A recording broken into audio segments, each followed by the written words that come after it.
Inquisitor, more like trash bin inquisitor.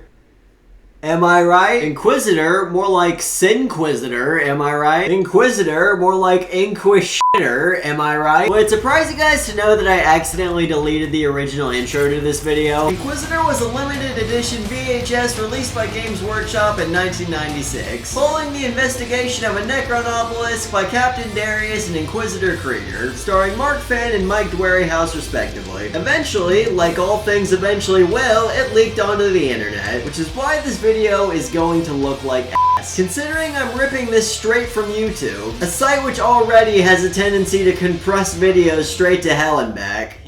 At least my videos. By the way, if you're watching a YouTube video on 1996's Warhammer Inquisitor, I'm gonna assume you have a baseline knowledge about the lore. I'm not gonna explain who Lionel Johnson is and why his name is not the silliest thing you've ever heard in 40k. If you follow the lore at all, that should be self-evident. Anyway, it's a Warhammer film, this is a video on that Warhammer film, you know the drill. Let's get into it.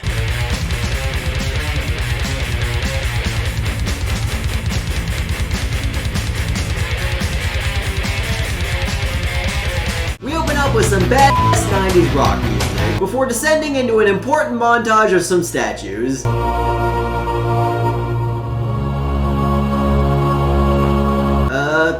Guys? This movie's 30 minutes long.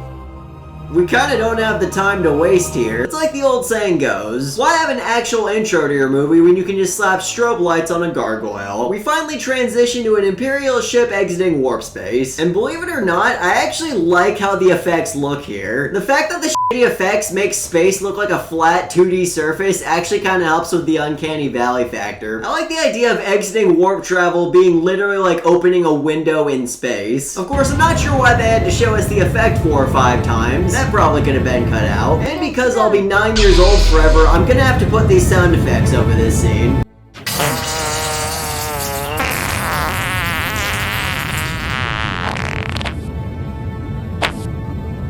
We have standards on this channel after all. It's also pretty cool to see how they tried to depict a 40k Imperial battleship with 90s CGI. The keyword being tried, but the effort is there. It's kind of like looking at a poorly painted miniature. Yeah, it doesn't look great, but somebody put love into that. We then meet Fleet Admiral Arteries. We then meet Fleet Admiral Arteries, watching this planet's poorly rendered green soup of an atmosphere get bombarded from orbit.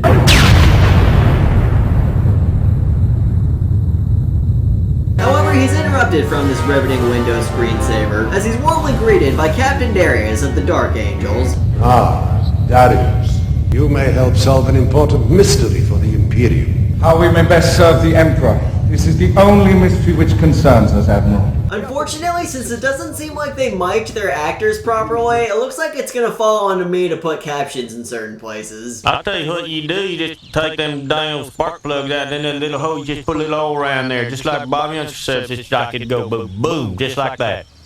And I'm just gonna say, I don't think the actor who plays the Space Marine captain is old enough to watch this movie, which is especially odd, because it's constantly juxtapositioned with him having 3 service bolts. That's right, 3 whole centuries of service to the Emperor. Though to be honest, if you conscripted a bunch of teenagers and preteens and forced them to age slower through gene therapy, this is most likely the age they'd physically look by this point. So, points for accuracy, I guess. And yeah, there's a size difference. I'm not gonna fault them too much on this. This is a low-budget 40k film made in the 90s. I'm not even sure Space Marines were that large in lore at the time anyway. And despite the armor clearly being as low budget as the rest of the film, it actually looks serviceable. Like, I'm surprised you can put this armor on a normal-sized person and it almost kind of maybe doesn't look completely fucking ridiculous. While I'm at it, it's really refreshing that although the budget and effects clearly aren't there, it is faithful to the lore, at least at the time. They also kept the movie's lighting really dark to hide the limited budget, which, you know what, I think that was probably for the best. The darkness kind of gives everything a dingy look to it. In fact, the low-budget sets and costume really drive home the feeling that the Imperium has seen better days. Everything from the Imperium in this movie looks like it's part of an empire that's been dying for 10,000 years, which is kind of the whole point, isn't it? Anyway, back to the actual film we were all collectively super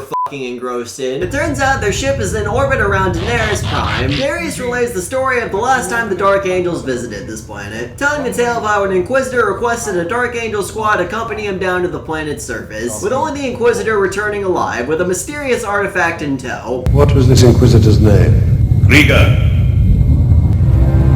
Inquisitor Krieger. Krieger, huh? I'm sorry, are you addressing me? Because your authority is not recognized in Fort Kickass. Yeah, Krieger. What'd you think it was referencing? I can't tell if I'm more intimidated by his glorious beard wear or the fact that he's so stealthy he snuck up on a space marine. Bugs! Bugs! He's got a scary bugs! Krieger. May I remind you both that I represent the Inquisition.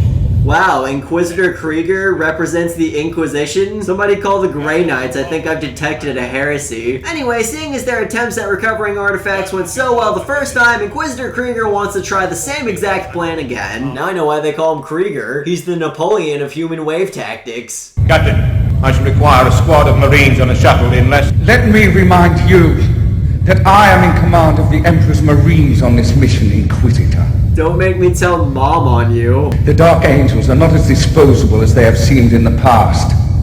I will grant you the assistance of 5 Marines, and we shall descend by drop pod. Darius is so offended by this breach in authority that he gives him exactly what he wants, but he'll be coming along too this time. This time I wish to personally oversee the actions of my brothers, and eliminate any military uncertainty. Oh no, not more numbers to throw at the enemy. If there's one thing the Imperium hates, it's that. Surprisingly, the Inquisitor is fine with this arrangement, albeit with one caveat. That decision, as you suggest, is yours to make. And in the final analysis, your responsibility. Okay, so we go. Send a scout nuke to the planet's surface, containing the Inquisitor and the established search party, when suddenly, chaos? Actually, no, I have no idea what this is. Is anything gonna happen? So after a solid minute where I have no idea what the fuck is going on, the camera descends from the ceiling to reveal a chaos guy. I'm not sure what he's doing. He's just kind of standing there. Menacingly! What's his motivation? Why did he fall to chaos? What's his name? Never explained. Just a chaos guy. Actually, I did manage to look it up after recording this part of the video. His name is Angra Soul Destroyer. So they literally took the second half of Angron's name, changed it to a syllable, and then slapped on Soul Destroyer. I couldn't find any relevant images of a Soul Destroyer, so here's a metaphor. It's money. That's the real Soul Destroyer. So after about another minute of watching Angra Hole Enjoyer stand around, we get another minute of Admiral Arteries standing around. standing around. He's waiting on an astropath so he can get into communication with the other Inquisitor in system. Progress reports are to be encoded and delivered to regional adept. Remain vigilant. I totally just got you there, didn't I? Haha, don't lie. You totally shit yourself. What is it of such importance that the fleet Astropath Prime must speak to me in person? First, I must be sure of your singularity. The astropath has to first verify the Admiral's identity, presumably by psychically probing his mind. So we get another solid half a minute of him making this face. Because if there's one thing we don't have enough of in this film yet, it's super serious people standing around looking constipated. Never thought I'd say this, I feel a bit bad about tearing apart Ultramarines for its excessive filler. Apologies, Admiral. My orders were specific. It would be unwise to overlook the wishes of the Ordo Malleus. It turns out the message comes from the Ordo Malleus, the demon hunting branch of the Inquisition. We finally get a good look at the astropath's face, and I actually really like the design here. He's not outright deformed, but he doesn't look right either, which the cheap makeup and dim lighting are actually helping to sell. I reach across the vastness of the void, my soul to his destiny, and my voice to those who would speak his words. Admiral Arterius, listen carefully. Anyway, the Order of Malleus has reason to believe that the giant Necron force field enveloping the entire planet might be keeping Chaos in rather than keeping everyone else out. Filthy robot Xenos, and they're constantly being the protagonist of the setting. You are to cease bombardment of the energy field immediately and recall Inquisitor Krieger before his shuttle reaches the planet's surface. It is too late. They have descended already by drop pod. The Inquisitor decides to send some light backup, just in case. Very well, Admiral. A fleet of Ordo Malius battle cruisers, 4 regiments of space marines, and 3 companies of Grey Knights and myself are on their way to Gaius Prime. What is fucking Horus on that planet? I'm sure one squad of Dark Angels can handle Angros Swole Deployer. Oh, and Admiral, if the energy field should break down, and anything other than the Inquisitor and the Marines emerge, your bravery will be noted. Good luck. We're really rooting for you. Okay, gotta be honest, I like the build-up so far. We've already seen the payoff, and it's not worth it, but the build-up is great. Unfortunately, the Inquisitor with Space Marine Squad in tow have already YOLO'd themselves to the planet's surface. I take it we found what you're looking for.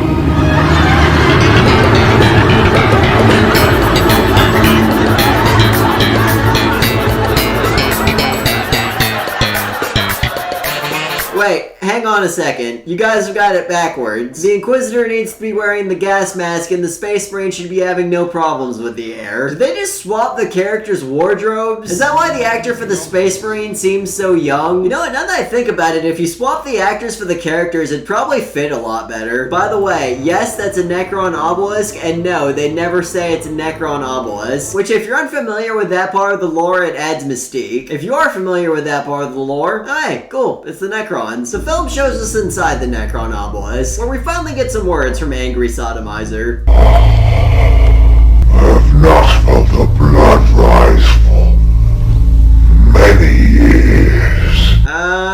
We're talking about combat, right? For those curious, this is what happens to your brain when you worship Khorne and Slanesh, and that's why we must beg, nay, prostrate ourselves upon our glorious Emperor's forgiving graces. The prey closes, and the cage weakens. Now it begins. I also love his face he makes here. That guy is just enthusiastic about chaos. Well, that was extra important. Anyway, back to the plot, where Krieger and Co. have made their way into the Necron obelisk off screen. By the way, seeing a Space Marine wearing a 90s headset is kind of cracking me up. It's like seeing a Noise Marine holding a boombox. Do you remember anything of this? This is right, but we must go further. Very well. Brother Adriel will remain here to guard the entrance. Darius wants to prevent casualties, so he splits the group up into separate forces. You wanted to prevent casualties, right? But then suddenly, chaos. The hold weakens as the key draws nearer.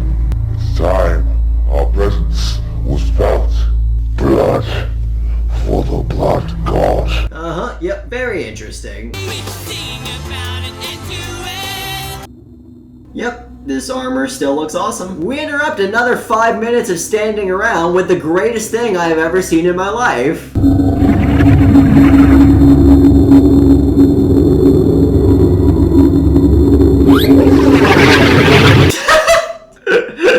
Oh my god, that's amazing. That's actually the greatest thing I've ever seen in my life. Darius notes a lack of communication from the doomed Marine, but they shrug it off as interference from the obelisk. Brother Adriel, report. Nothing. This structure may be interfering with our communication. Perhaps.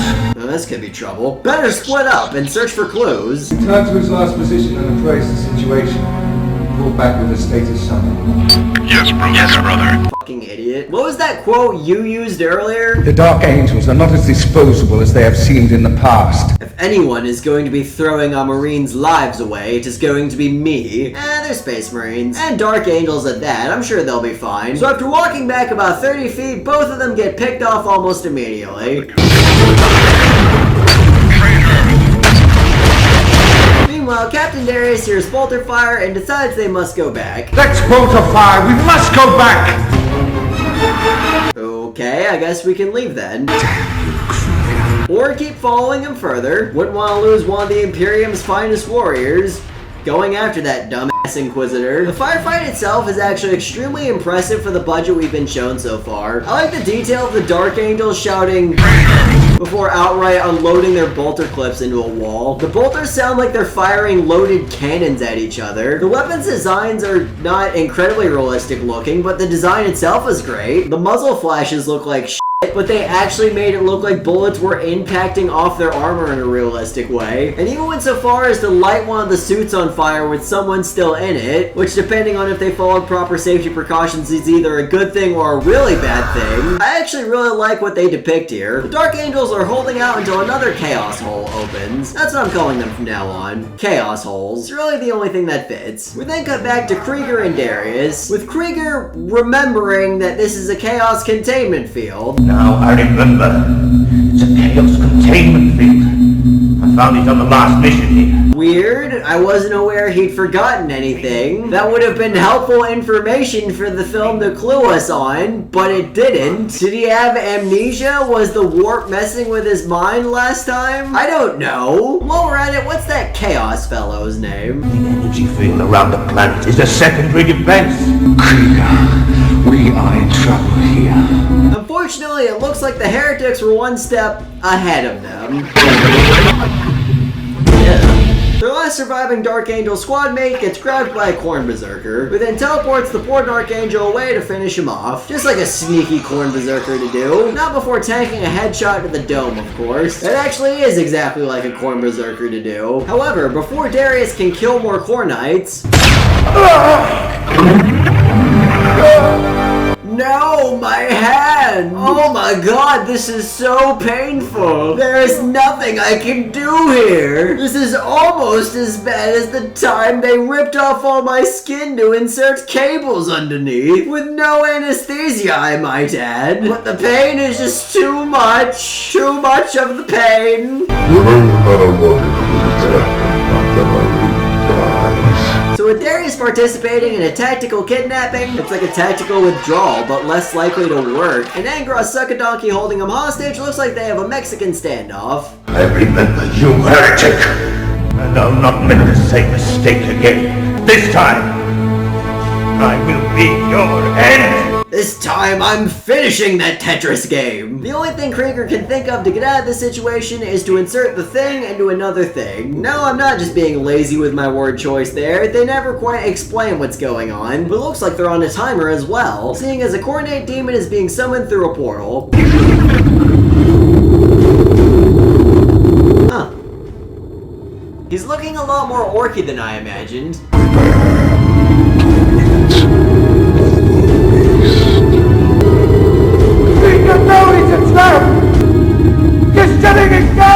But then it's revealed, this isn't the thing that goes into the thing. This other thing that's in the corner over here goes into that thing. Because if he put the first thing into the thing, it would have caused the demon to be released. But thank God Darius knew that that thing went into the other thing, as opposed to this thing. Would it really be that hard to explain your stupid Deus Ex Machina? I hope that teaches you a lesson, young man. It sure does, Dad. I'm never gonna do that with those in there for that long ever again. Good boy, son. It's then, unfortunately, that the best character in the film dies.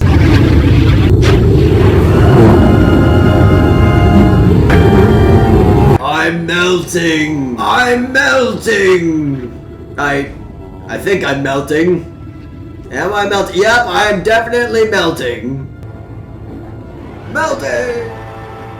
So it looks like the nightmare is over. Oh, I get it. He made a cube. Like the cube they were in the whole time. I feel like we all learned a lesson here. And that lesson is that sometimes it's okay to just abruptly end your film in weird places. Bonus film trailers. There were 2 bonus trailers at the end of this video. Apparently the people behind Inquisitor wanted to pitch High Infestation, which would have focused on Tyranids, and Blood for the Blood God, which would have focused on orcs, surprisingly. Traitor. Oh wait, nope, there's chaos there at the end. Good. In a bleak and savage future. No, it's grim and dark. Grim and dark. Bleak and savage just paints the wrong picture. Warriors have come. But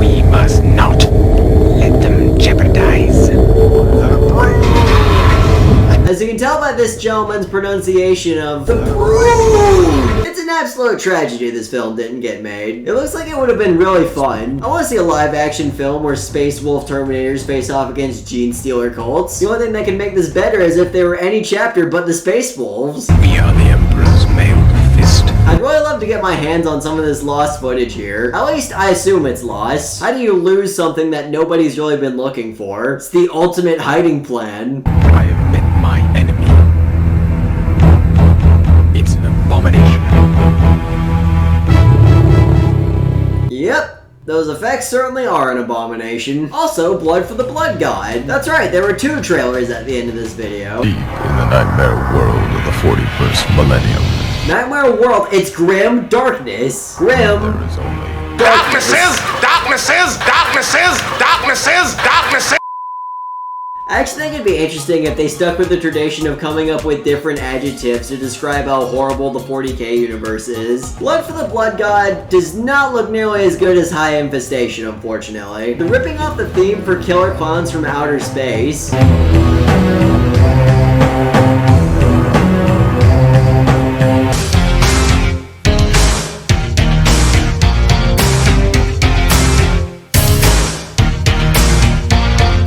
So that's always a good sign. Looks like they're taking some sort of orc war boss hostage. I don't know why they would do that rather than just burn him on sight. Like, his pulpy, fleshy orc skull is right there. You do have a bolter. I guess the director really liked Dark Angels, by the way, because they're the main focus again. We captured their leader. Does it carry the mark of chaos? Does the orc war boss carry the mark of chaos? Man, the lore used to be different back in the day, huh? Also, the orcs don't speak Cockney in this film. They speak in guttural grunts. I feel like it's about the same effect, but I miss the Cockney accents. I like that this orc is dressed as Rob Halford for some reason. In fact, all the orcs in this trailer have a punk rock vibe going for them. I kinda like it. We need to bring back orcs with bright blue mohawks. But uh-oh, the war boss is free and got himself a shooter. Daka gets flying, Dark Angels start dying, and there's even another Chaos guy to remind us what the title of the film is. Blood for the Blood God.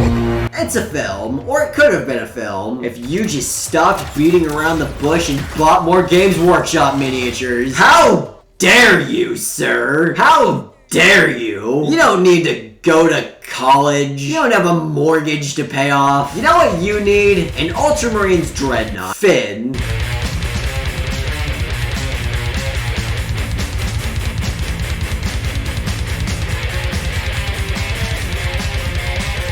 So what do I think of the 1996 film Inquisitor? It's not a good movie. I really can't say that it is. Is it an adequate movie? I also plead the fifth. Are you on a Warhammer binge and have 30 minutes to spare? Bitch, you just watched this video. Because this isn't a good movie.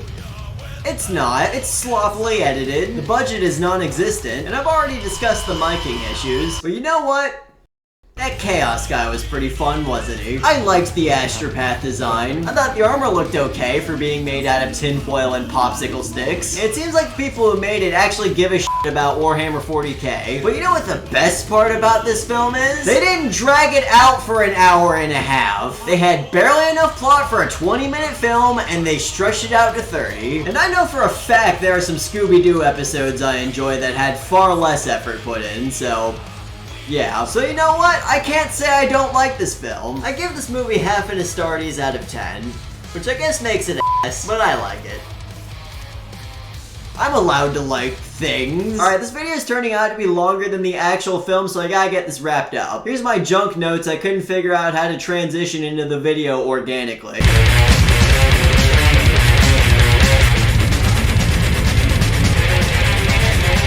The soundtrack is actually one of the weak points for once. That's weird, because usually the soundtrack is the best part of these 40k properties. Mainly because it's the one thing that doesn't have to be held back by the scope of the universe. Especially by silly things like budget or lack of technology. Nothing about it really screams 40k to me. The soundtrack is generic at the best of times, and downright irritating at the worst. And that's when the soundtrack is actually playing. I get using silence to convey a mood and being selective with your music, but I think the intent was more to save on the music budget rather than an artistic choice, if I had to guess anyway. Also, it's kinda confession time. I'm not 100% certain that the structure the film takes place in is a Necron obelisk. I don't know if it was established at this part in the lore that the Necrons could really repel chaos, with its ancient Egyptian looking tomb technology that repels chaos. I don't know, maybe it could be Gazgul's Space Hulk. Inquisitor Krieger, whenever he opened his mouth to talk, I was never really convinced by anything he was saying, but he also has the best facial expressions throughout this entire film. Well, except for one individual, speaking of. Steve. Alright, I'm done with this bit. This guy was one of the most fun parts of the movie. The way I see it, if you can't act good, then you might as well act hammy. At least then you'll be entertaining someone. I gotta be honest, this is probably how I would act if I was portraying the nuanced role of Chaos Guy. I doubt he was given much direction to go on. What else are you gonna do besides shout blood for the blood god and make this face? He was fun. Unfortunately, he was taken from us too soon. Rip. How many characters we got left? Captain Darius. Going back and looking through his dialogue while editing this video made me realize something. I think they tried to offset his vampirically youthful appearance by having him grumble like an old man for half the film. Captain Darius says like Fred Flintstone says Bonnie! Bonnie! Bonnie! Bonnie! I'm off to join Vietnam, Bonnie! You're going with me! Oh no, Fred, I don't want to go to Vietnam. It's too late, Bon. I signed you up. I don't even know where that is yet, Fred. Is Vietnam even a thing? I don't know where that came from. Just got bored there. I should wrap up this video, huh? Gather round, children. It's that time again. That's right. It's the reaping season. Yay! And you know what that means. The YouTube algorithm hungers. It hungers in its slumber, and it needs souls. Subscriber souls. Souls to subscribe to Singular Spaghetti. Please give me your subscriber souls so I can sustain myself off their sweet nourishment and keep my appearance in Youth Eternal. Also, if you could leave a like or a comment, that'd be great. That doesn't help me capture my own twisted fountain of youth. I just really like it. So, bye.